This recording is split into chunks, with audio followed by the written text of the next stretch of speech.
Which of these looks more enticing to you? A pair of jeans that cost $60 or a pair of jeans that is $120 but for a limited time is 50% off and now costs $60? Many of you would say, what's the difference? These prices are both $60. But in the world of shopping, a slash or percentage sign can be worth more than the price itself. It's really blue 99-cent champ. Save a buck or two. Saving money is my life. You think I can get a deal with this? How about finding a great deal? Just $1.99 every day. Save up to 50% for just 99 cents. We want you to have the best shopping experience ever. Now everybody loves a deal. From 20% off to Black Friday, to limited time offers, to Kohl's Cash, to stacking all of these discounts all together to make the shopper feel like they have rigged the system.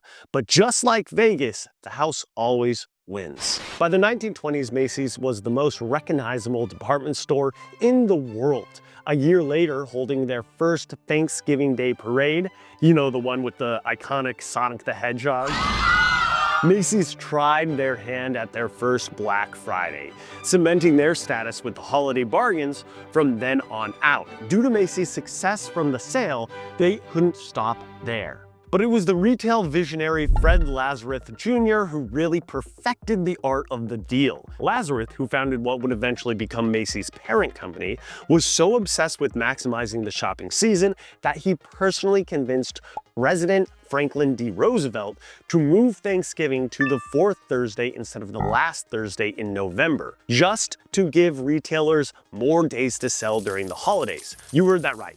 This man convinced the President of the United States to change the date of Thanksgiving just so his company can make more money. Now, if that doesn't get you in the holiday spirit, well, I don't know what will. Black Friday, the traditional kickoff to the holiday shopping season. So when you realize that every Black Friday since 1939 exists because one man wanted a longer Christmas shopping season, you start to understand how calculated this whole game really is. Lazarus pioneered what became known as the high to low pricing system. Set high regular prices, then run frequent discounts or sales. The opposite of this strategy is everyday low pricing, which I'm sure you've heard of. It's used by stores like Walmart or Costco, meaning items are offered at the consistent low prices without constant promotions. High to low pricing can lead to fake sales when original prices are inflated or rarely used, making the discount look bigger than it actually is, creating the illusion of savings rather than real ones. Macy's then pioneered the one-day sales, though these one-day sales might happen several times a month. It became such a running joke that customers would say, "It's always one-day sale at Macy's," but the joke was actually on us. These weren't really sales at all. What made these tactics so effective wasn't just clever marketing, it was brain chemistry. When you see sales signs, your brain releases sweet dopamine, and neuroscientist Robert SimplyCodes discovered something crucial. Uncertain rewards trigger twice as much dopamine as guaranteed ones. So that one-day only urgency wasn't just creating fake scarcity, it was literally doubling the chemical high customers got from shopping. Now, many of these sales were legitimate markdowns, but sometimes the neurochemical manipulation went too far. In 2016, Los Angeles prosecutor Mike Fear found cases where Macy's had crossed the line. False reference pricing. What does that mean? When a store advertises a so-called original price that may never have been charged, and then takes a purported discount from that price. So the consumer has the sense that it's a really good deal at the end of the day, even though that original price, again, may never have been charged. Is it illegal? Yes. Under California law, the original price has to be the prevailing market price for at least the previous 3 months. This wasn't an isolated incident either. Prosecutors found Macy's was doing this on thousands of products. They'd take a manufacturer's suggested price of, let's say, $200 for a coat, mark it as originally $400, then sell it for $199 at a 50% off sale. Customers thought they were getting an incredible deal, but the $199 was actually the fair market price all along. Now, the psychological tricks didn't stop there. Macy's used bright bright red sale tags, strike-through pricing, and created artificial urgency with phrases like 48-hour, flash sale, even though they knew another sale would start the following week. These weren't just marketing gimmicks, they were dopamine triggers designed to override rational thinking and create what researchers call shopper's high. Now, enter JCPenney. Where is your mother? At the JCPenney Saturday one day only sale. By the 2000s, JCPenney had embraced high-low pricing in a big way. They'd mark a blouse as originally $30, now $15, 50% off. But often they never actually sold that blouse for $30. $15 was effectively the regular price from the start. The original price existed mainly as a reference point to make the discount look more attractive.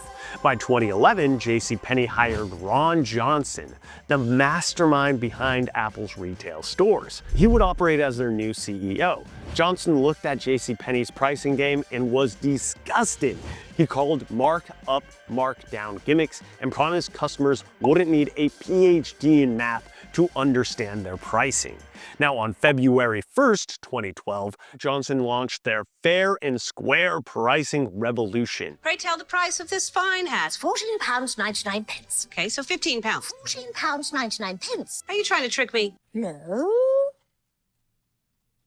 So £15. He permanently lowered prices by 40% across the board, eliminated all coupons, and ended the fake sales. A shirt that was marked $30, now $15, simply became a $15 everyday, no games, no gimmicks, just honest pricing. Now the result was catastrophic. Customers hated it. They found that honest pricing was boring and were generally confused by the absence of that 50% off signs. Sales plummeted 25% in the first year alone. As Time magazine said, at some level, all shoppers know that a game is being played. Shoppers actually like these games, and they're confused when it seems no game is being played. After just 17 months, Johnson was fired. JCPenney released an apology commercial. Come back to JCPenney. We heard you.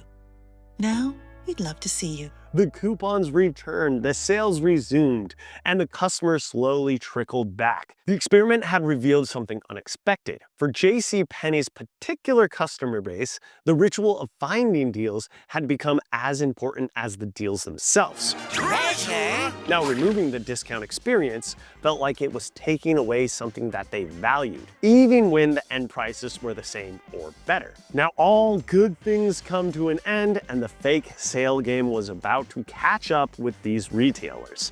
In 2015 and 2016, the lawsuits started flying. The legendary retailer faced accusations of tricking customers into thinking they were getting deeper discounts on sales by misrepresenting the original prices. JCPenney settled for $50 million, Kohl's paid $6.15 million, and Macy's quietly settled as well. We paid off cops, we paid off lawyers, we paid off judges. Everybody had their hands out. Everything was for the taking.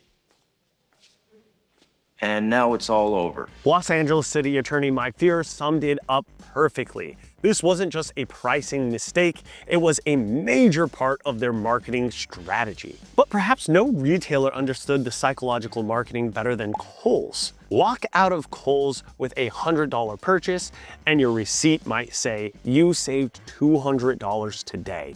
That dopamine hit from seeing those saving numbers kept customers coming back, even though the math is occasionally based off inflated original prices. Then there's Kohl's Cash, a store credit that creates a sense of earning rewards and encouraging return visits. Add stackable coupons on top of sales, and customers can feel like they're mastering a complex system to maximize their savings. It's a carefully designed experience that turns shopping into an engaging game, where the real winner is usually Kohl's bottom line. Here you go. So where do we stand in 2025? The lawsuits forced retailers to be slightly more careful, But the fundamental game remains. In fact, they simply moved the confession to fine print. On Kohl's website, this is their admission. Actual sales may not have been made at the regular or original prices. Original prices may not have been in effect during the past 90 days or in all trade areas. What's that translation? That original price you see might never have been real. And even if it was, it might not have been used recently or in your area. Macy's is even more direct in their customer service policies. They openly admit that when you see regular or original prices, those items may not have been sold at those prices, so the savings shown may not be based on actual sales, directly telling you the discount might be fake. Meanwhile, technology has exposed just how fake those sales really are. Price tracking apps reveal items that have been on sale for 200, 300, even 365 days straight. At that point, does a sale price just become the regular price? But rather than abandon fake sales, retailers have simply gotten more sophisticated, using AI to optimize when to take markdowns and personalize offers to the individual shopper. The game hasn't ended, it's just evolved. Now, fake sales don't work on everyone, and they're not the only way to succeed in retail. Walmart built an empire on everyday low prices. No games, no gimmicks. Costco thrives by being upfront about their membership model and bulk savings. These stores prove that honest pricing can absolutely work and do. But here's the key difference. Walmart and Costco attract customers who are prioritizing convenience and genuine value over the emotional experience of getting a deal. Department stores like Macy's, JCPenney, and Kohl's built their customer bases differently. They cultivated shoppers who enjoy the hunt, the game, the thrill of using coupons to stack discounts. And when JCPenney tried to switch from fake sales to honest pricing, their existing customers revolted. It wasn't that American consumers can't handle honest pricing. It's just that JCPenney's specific customer base had been trained to expect and enjoy the promotional game. So how exactly did the fake sales change the way we shop? The number tells the story. Today, 62% of shoppers deliberately wait for discounts before making any purchase. Compare that to previous generations who might buy something when they needed it. Now we've been trained to assume there's always a better deal coming. But perhaps the biggest change in psychology is paying full price now feels like personal failure. Shoppers describe feeling foolish if they discover someone else got 30% off of the same item they bought at regular price. We've developed what we call discount anxiety, the fear that we're being ripped off if we're not getting a deal. This shift in shopping mentality has forced the entire retail industry to adapt.